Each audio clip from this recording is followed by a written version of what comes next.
Salutations, supportive subscribers, Automatic here for Automatic Games. Thanks for joining me for this, the final episode, DLC notwithstanding, of my Battlefield 1 series. As you can see, the name of this level is Empire's Edge, but we're going to call it Adriatic Coast Afterthoughts. Why? Because it showcases the Adriatic Coast, and because this video is going to serve as my afterthoughts as they relate to the series.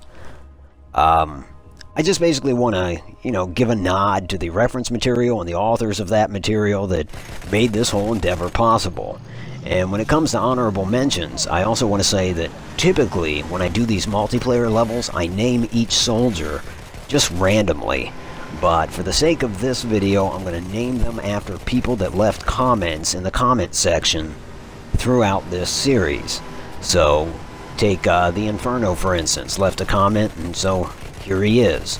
Now, while playing under your name, if I fail to get any kills, don't take that as an indictment upon yourself, but rather an indication of how poorly I perform when it comes to first-person shooters.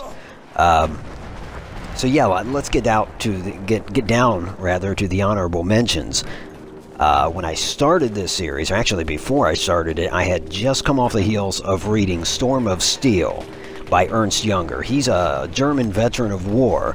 If you're a World War I aficionado, certainly his name rings a bell. His memoirs are just kind of a go-to if you want to delve into the information about World War I. When I started recording this series, I was reading The First World War by British historian John Keegan.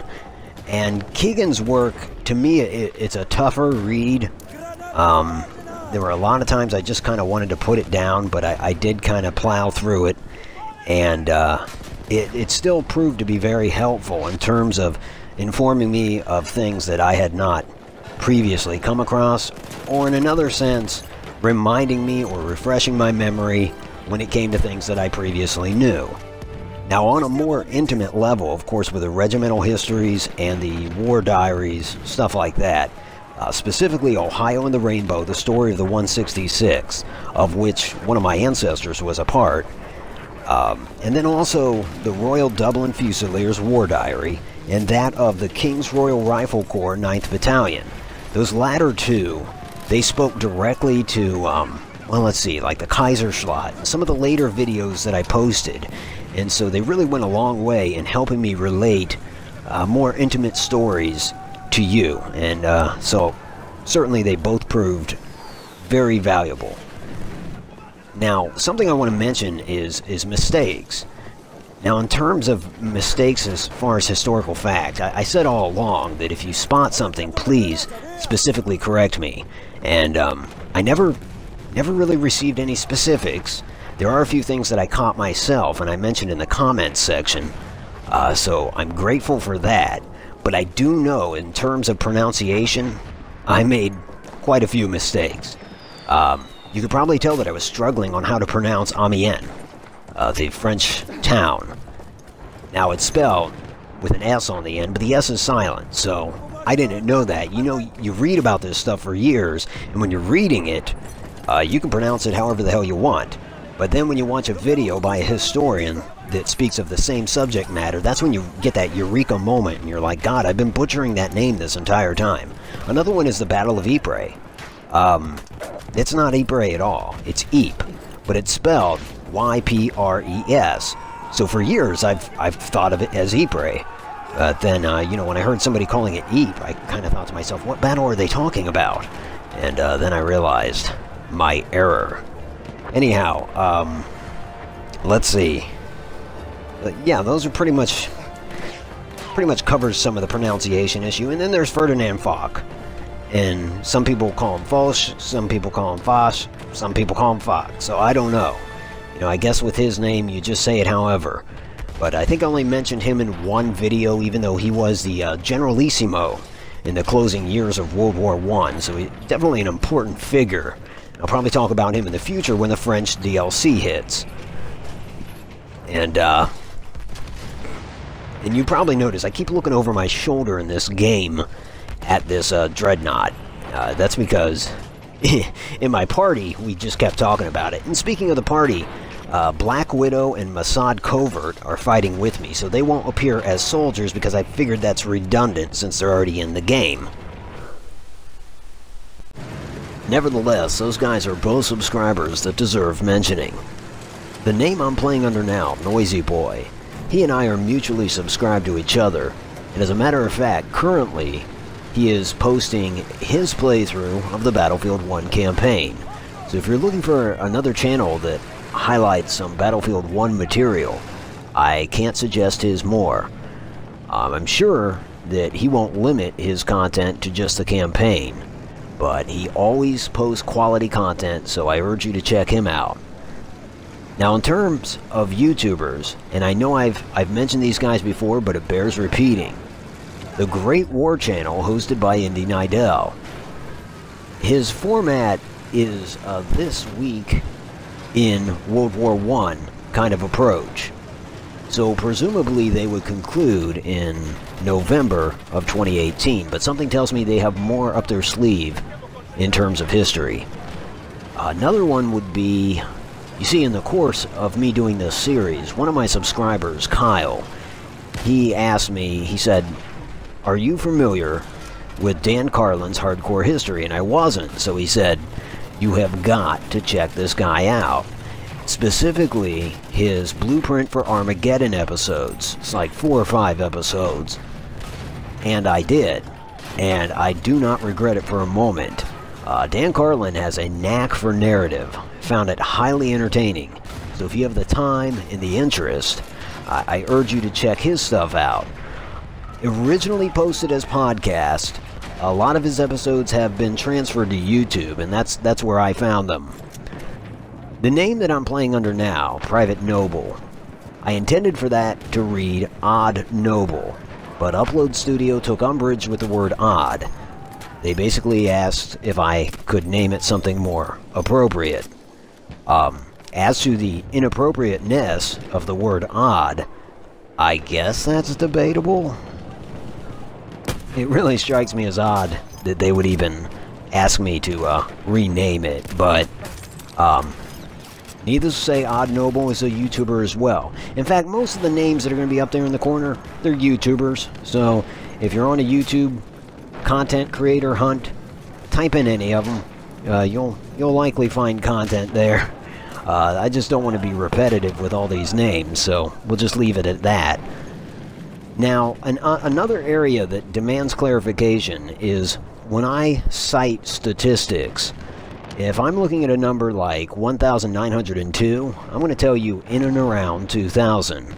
This is just kind of the way I operate. I find that being too specific is too fallible. And obviously I'm using a lot of primary sources. Be it the memoirs of Alvin York, Winston Churchill, John Pershing, Adolf Hitler. And a lot of these guys can look at the exact same event and arrive at different conclusions. And some of their narratives are skewed. My God, Mein Kampf. That's a loaded piece of work, isn't it? And let me think. Another area, you know, in the last video, I was talking about the casualties of World War I. And I mentioned 10 million casualties. And that's accurate when we're talking about soldiers. Most historians arrive in and around that number. But if we were to add civilians to the mix, it would be more like 16 million, 17 million.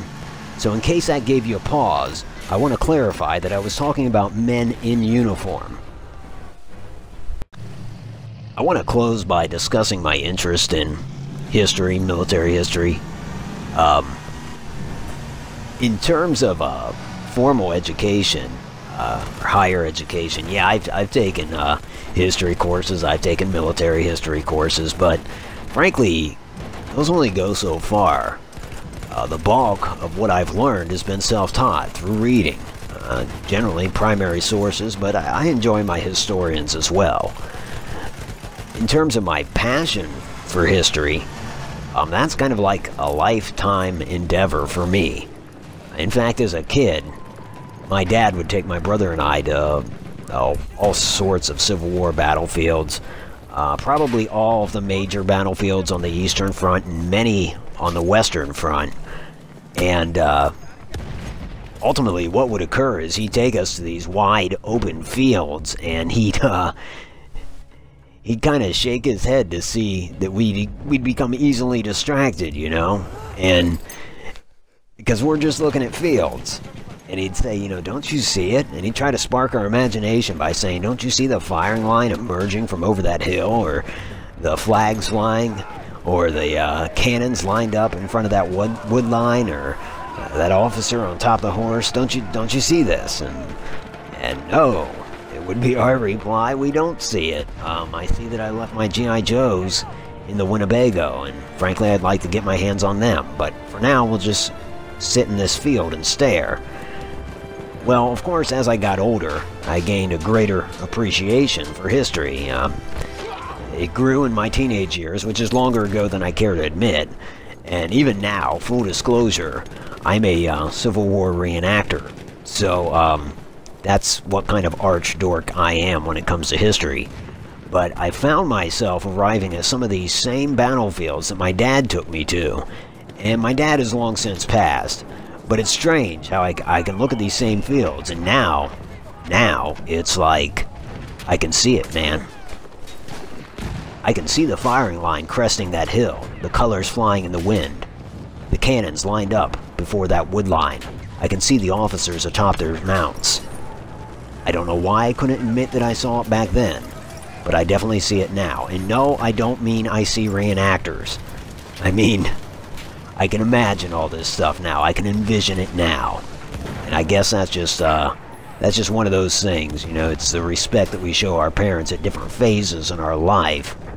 But yeah, it's clearly been a lifelong endeavor for me. And so posting these videos has been a hell of a hobby for me recently. And I find that the best hobbies are shared. And so I certainly enjoy knowing that other people have checked out these videos. I've appreciated the feedback that I've gotten.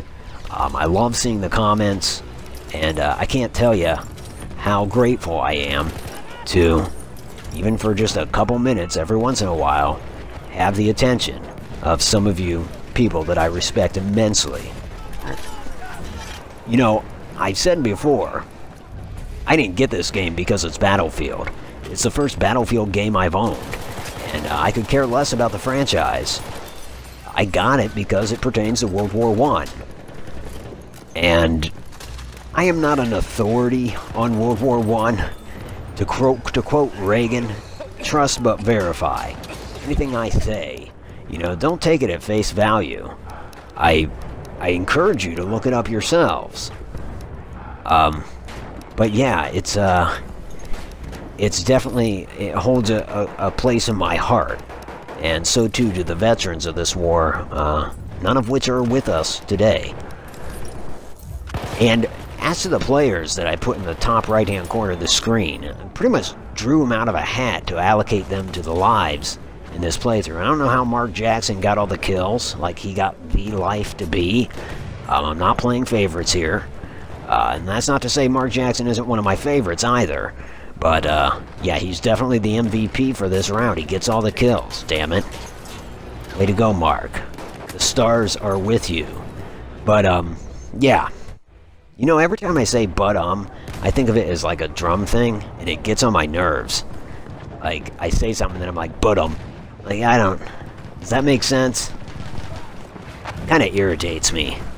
But, then again, my own voice irritates me. What can I say? So let's see, I've cited my sources, I talked about the mistakes that I've made, I even told a little tale about my dear old dad. So what does that leave? I guess that leaves what comes next. What does come next is I'm going to post a series pertaining to the game Outlast, which is a survival horror series, and the protagonist doesn't talk in it, so I'm going to give him a voice. The voice of a bleeding heart liberal reporter. So that should be fun. I hope you tune in for that. I appreciate you tuning in for this series. As always, if you like this, and if you're subscribed, I will talk to you soon, friends. Thanks for watching.